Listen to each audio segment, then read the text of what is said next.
faktanya satu jabat tangan itu lebih bermakna dibandingkan 1000 like yang kamu dapat di sosial media. Ini saatnya kita bahas suatu hal yang makin lama makin terasa, tapi jarang banget diomongin. Pernah nggak sih kamu lagi nge-scroll TikTok, IG, semuanya kelihatan rame, meriah banget, tapi tiba-tiba kamu ngerasa kesepian? Padahal kamu dikelilingi notifikasi, mention, DM, dan komentar, tapi hati kamu sepi.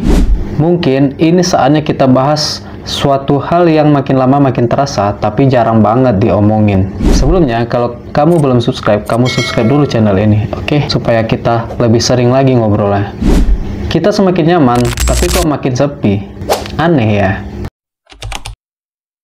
Dulu, internet pertama kali dibuat untuk nyambungin orang. Mark Zuckerberg bikin Facebook supaya orang bisa terhubung. Twitter atau X dibuat untuk tempat buat ngoceh bebas. Dan Instagram buat orang berbagi momen. Tapi sekarang, anehnya, algoritma lebih kenal kita dibandingkan teman kita sendiri. Kita lebih sering ketawa sama video viral random daripada ngobrol sama teman yang lagi di sebelah. Ironis ya? Menurut riset dari Harvard University, makin intens penggunaan media sosial, makin tinggi pula tingkat kecemasan dan kesepian. Kenapa bisa begitu?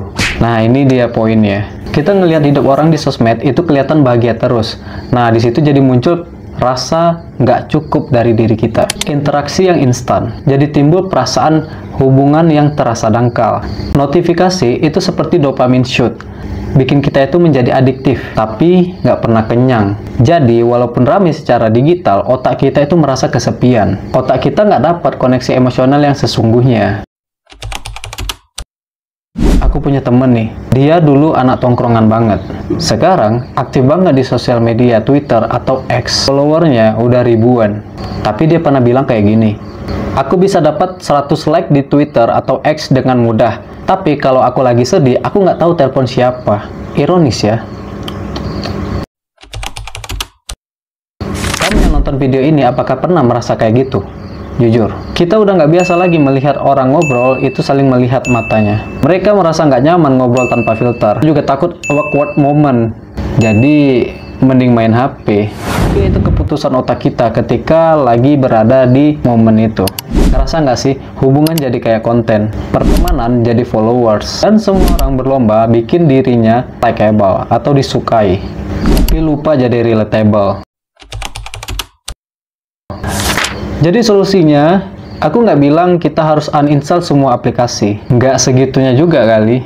Tapi solusinya kita bisa mulai dari hal yang kecil. Coba deh, luangkan waktu tanpa megang HP 1 jam aja sehari. Coba telepon teman, jangan cuma chat doang.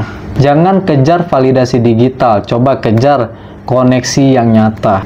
Karena faktanya satu jabat tangan itu lebih bermakna dibandingkan 1000 like yang kamu dapat di sosial media. Jadi, kita makin nyaman secara teknologi, ya benar. Tapi jangan sampai itu bikin kita jadi lupa bahwa yang bikin hidup itu lebih berarti bukan layar, tapi manusia lain. Aku pengen tahu pendapat kalian. Pernah nggak ngerasa kesepian walaupun rame di sosial media? Jangan lupa tulis di komentar. Mungkin dengan hal itu kita bisa nyambungi sesuatu yang udah putus.